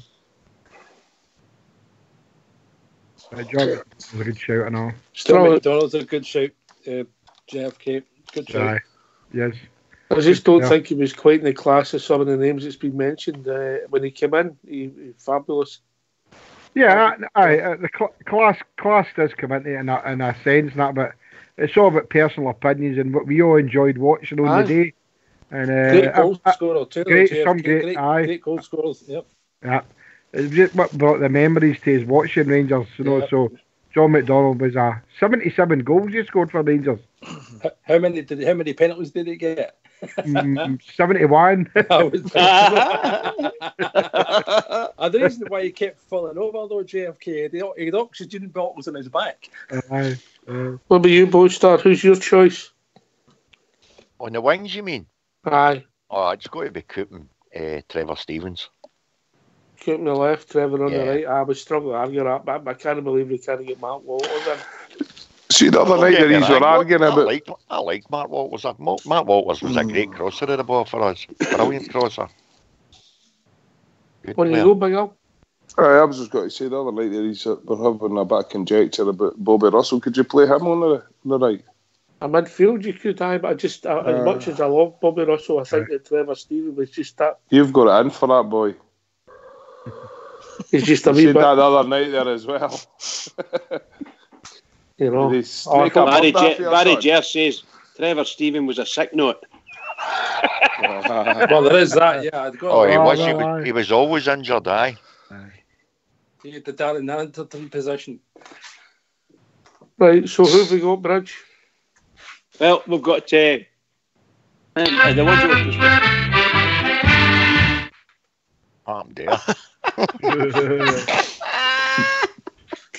in the middle, we've got Stephen, Durant, Wilkins, and Cooper. Stevens. There's nobody with a bit Gary of beef Stephen, in there, is there? Durant, Wilkins, and Cooper. Was that the 4 you picked? No, that's what all the guys have picked them. Well, not every single one of them, but the preferences were there. All right, okay. Right, so we'll move on to the top 2. GF2. Well, there can only be one. He's in it, and that's Super. Super, yeah. Super Swally. And the guy that I said it could have played in the right would be John McDonald. Just looking at what we had and what I watched in the 80s, goal scoring wise, we didn't have all that. You know what I mean? Thinking about it, if you look at it. So that'd be my 2 up front. All right, anybody else? Can I go for Super Ali? Uh-huh. He's one of my, or if not my favourite, him and Cooper. And if we're just picking a player, I'd play him up front with Andy Gray. Because he was a phenomenal striker as well, and I think he gives you a good bit of steel up there, and I would have loved to have seen him. He's never let the Rangers down, has he? Anytime you see him, he's giving it tight to whoever. Passion for the club shines So I would play they two. I think they two would do us really well up front. Boswell? Ali McCoist, Derek Johnson. Oh. Mm-hmm. Oh, sorry. Derek Johnson was just different class. He also could have been a centre half as well, because he played centre half. Aye. He got in the 70s team. Yeah, I didn't hear that. But still in the 80s. I mean, he didn't leave us until what, 86? No, but he left us in 83, and he came back for one season in 85. So I'd have said DJ was maybe a 70s man, but he played most of these games. The way he dresses is a 70s man. What about Fleck, guys? One at a time. He played most of these games in the 80s at centre half, boss. I still think he's a striker.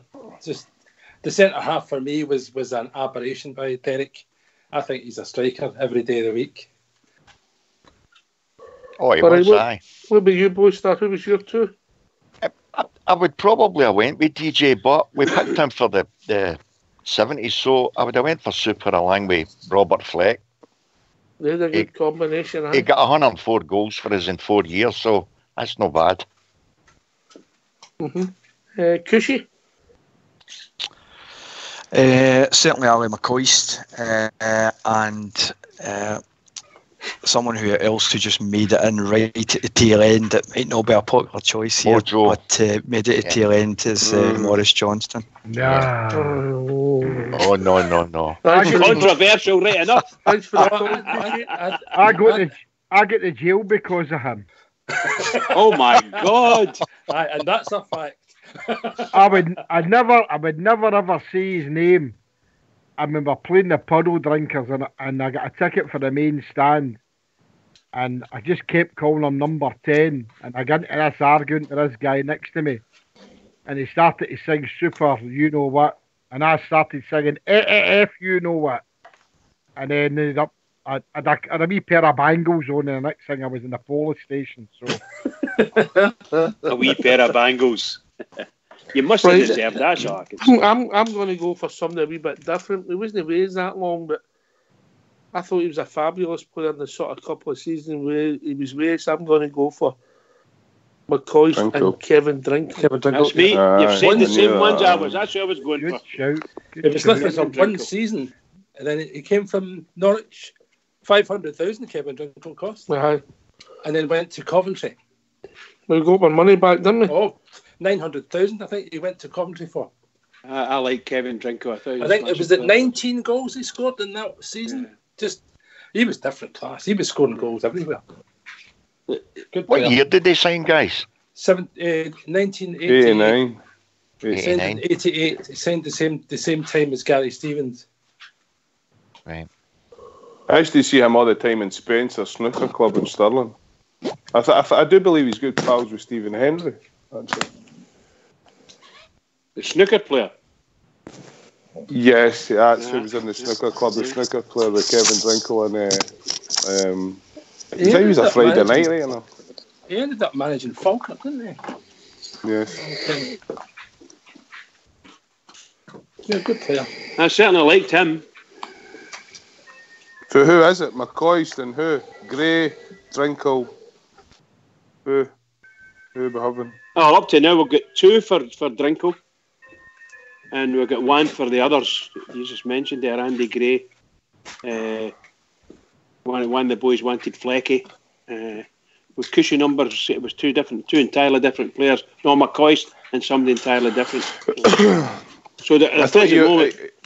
Sorry? How many goals for the drum goals did Kevin Drinkle score for us in the 80s? 19. I think it was 19 in the league. And Fleck scored 104 in 4 years in the 80s. What on earth are we picking Kevin Drinkle for? I know, you can't go with 4 goals, guys. That's crazy. Can you go with Kevin Drinkle? He could have. I hit the net with Kevin Drinkle in the 80s. You can't go with Kevin Drinkle.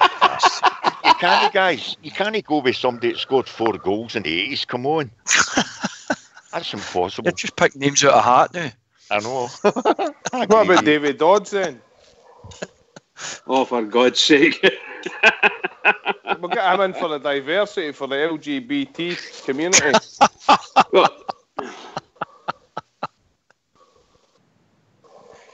Was that a radio killer? Yep. Yeah, try Guys, I think it takes a bit of beating wee Fleck up front with McCoy. For 83 to 87, he got 104 goals. That's no bad going in 4 years. You're blowing that trumpet and nobody else is listening, so it's gone. Let it go. Well, how can you go with Drinkle, who scored 4 goals in the 80s? Let it go. It's a bit democracy. Well, if it's a democracy, I'm going for Fleck then. I went for Drinkle. I've changed my mind. What, 4 goals, Bridge? I went for Drinkle. I thought it was a smashing player for us. 19 goals. Where did they get 4 goals from? 4 goals, Bridge, in the 80s. 4. Kevin Drinkle scored 19 goals in 1 season. What season was it? 1988 to 89. I like Fleck. I like Fleck as well. Scored important goal, Robert Fleck. What's he doing now? Does anybody know? The coaching. The last I heard was at Norwich. When did Big Hateley come in? 1990. 1990. He'd have walked in for me. Yeah. You know, it was always my perception that the McCoist-Hateley partnership was there before the McCoist-Morris Johnson partnership, and that wasn't actually the case. Aye, it wasn't. No. It was Johnson and Hateley a wee bit at the start. McCoist was on the bench. Yep. Aye, for quite a while, wasn't he? It seemed to be dreadfully long time. Yeah, because that was going to be because Morris Johnson was bought to replace McCoist, not Hateley. Is that right? Yes, it was. That's exactly. I never thought it like that. He couldn't have replaced him. Can I ask you a question? He couldn't have signed him to replace Hateley, wasn't he? There, was he? No. That's what the preferred partnership was. Johnson and Hateley. That's what Souness wanted to happen. On you go, Big Al. Just what's your recollection of that night of the signing? As I say, I was still a boy. You're a wee bit older than me. But when they signed Morris Johnson, I've watched all the stuff. I've read a lot about it. Give me your eyewitness account. This is your JFK moment here. Right. I was with some boys that JFK actually knows, and we were in the state bar. Down the stairs, the state bar. There had been some kind of demonstration in Glasgow with some bands, and we'd all had a few, and we were down the stair, and the assistant manager of Rangers at the time was there, along with my father and several of the friends, and we were told then on the Saturday that it was signing, and we couldn't believe it, and then it broke on the Monday. What was your feelings? Shock. Disbelief, actually. disbelief. I couldn't believe they'd done it. Disbelief. I remember it. I remember it distinctly. Actually, I was working in Reading. I was working in Reading at the time, and I just. You didn't have the 24-hour news channels that you've got at the moment, and I just sat down to eat my dinner, and the girlfriend that I had it. I can't remember, mate. But the girlfriend I had at the time shouted through to me, Rangers have signed Maurice Johnson, and I was sitting eating my dinner. I was like, "Nah, you've heard that wrong. You know, you're talking nonsense. You've just heard that wrong." And just calmly, I just thought she had it completely wrong, and I was just sitting eating my dinner, finished my dinner, and then come through, and then it was still on the telly, you know, and I nearly spat my dinner back out. To be honest with you, it was just disbelief at the time. I think. I remember it well. We weren't shocked on the Monday when it all broke out, because we get told about it on the Saturday morning. And they just paraded him, didn't they? They just paraded him with a Celtic strip on. But do you think it was a coup accompli in regards to doing that at the time? I should have seen an opportunity to rub their noses in it, whether you agreed or disagreed, and they done it. GFK? Well, the news broke. I was wishing I could get a picture of him so I could put it on my big drum and keep battering his face.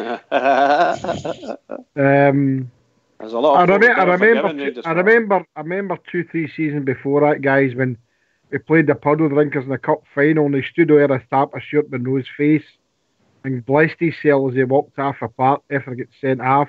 So it was a rat bag, and he always will be a rat bag. I know he put the blue on for the jers, but no, for me, never said his name, never ever sang his name. It was always the number 10, the manky number 10 for me.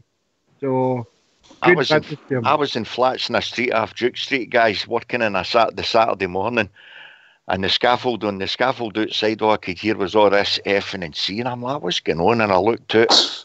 Tommy Burns was going into a chapel that was facing onto the scaffold, and the Rangers fans had their scarves tied round the scaffolding poles, setting fire at me, and Tommy Burns was giving it yeehaw up at the Rangers fans on the scaffold. That was a Saturday morning before he signed for us, because the news had already broke to a lot of folk then. But the only thing I can say, guys, is when he scored the daisy cutter against them, you better believe it, I was jumping as high as anybody in that stadium. But it was a strange one. But as you say, Souness done it out of devilment. Much as he was a goal scorer, guys, we can't deny him that. But Souness done it out of sheer devilment, no doubt about it. If you take all the baggage away, he wasn't a bad player. Of course he was. He was a great goal scorer, no doubt about it. He was a cracking wee player. Yeah. He was the best in Europe at the time, isn't he? That's right. He was one of the few that went to another country and scored the goals there. But his stats and all that. But you've got to remember, I know we're coming near the end of the show, but do you remember the goal he scored against the Puddle Drinkers in front of the Jungle? And when he lobbed the ball into the net, he just turned and he never celebrated the goal. Yeah. You remember that, guys? So if anybody ever includes him in the Rangers Legends team, then they need their head looked, because he was a number 10. And that's Davy Cooper wouldn't look the road he was on. Yeah. Wouldn't he look? And even when they brought him out to the Tuscany at the training camp, Davy Cooper turned his back and walked away in, and Souness was raging. Similarly, Jimmy Nicholl didn't want to enter the stadium. Jimmy Nichols, no. But that's Souness done it out of devilment, as you said. Of course he did. It was a coup for Rangers, and it worked for us at the time. But he's no somebody that'll ever adorn my walls of my house anyway. It was a rat bag, simple as that. I should have known that. I put him in my team. It's a signing that Celtic will never ever recover from. That's a mortal blow to them. What happened there? They'll never recover for that. And see, when they got Scott Allen a few years ago, and this is payback. Get real. You'll never pay that back. That's damage to your heart. That is. Aye. Do you think it done our club well? Or do you think we should still be have that unwritten policy like the Basques and that? What's the problem with just being a team for your own community? Do you find a problem with that, MD? Or? No problem. I don't Just have in a this day problem, and mate. age, we gave into them, and that's just I give the in way to it goes. peer pressure. I don't think there's no problem about it, Al. It's just that I still think we should be allowed to sing more songs. Yeah, I've no problem with that either. I mean, sticks and stones, you know that. You know what I mean? Who cares? Anyway, caused Bridge, me a give heart us having the a team. problem. Yeah. The team is Woods in goal, Gary Stevens right back, Stuart Monroe left back, centre backs was Butcher and Goff, midfield Durrant and Wilkins, wingers shall we say Trevor Stephen and Davy Cooper, and up front McCoist and Drinkle.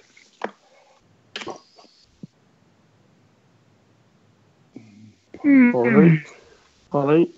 I very nearly put Mo Johnson in there just for JFK. I would just say.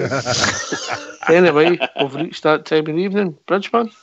Oh, what can I say? Well, marvellous night. Lovely wee stories. Glad to hear some of the guys coming in and giving it big licks as well. Well done to all of you. Really enjoyed it. So can I just say to all the Rangers fans all over the world, and particularly Rangers fans on here on Rangers Radio, every single one of us, please keep it going for the Rangers, because the Rangers really need us.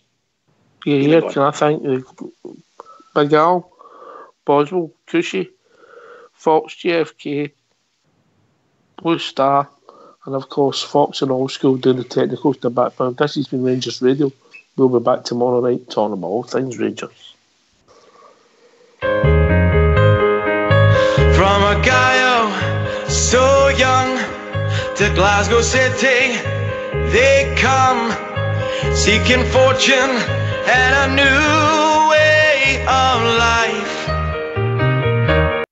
How could they know their ambitions would grow? Such a beautiful story, and here's how it goes. Four lads had a dream to start a football team. They had no money, no kit, not even a ball. They still carried on. The Rangers were born. 54 titles, we're still going strong. So hoist up your Rangers flags, sing with your heart and voice, celebrate the greatest club in the world. Let our history show what we already know. We are the Rangers, the greatest of all. Four lads had a dream to start a football team. They had no money, no kit, not even a ball. They still carried on, still carried on. The Rangers were born. 54 titles, we're still going strong.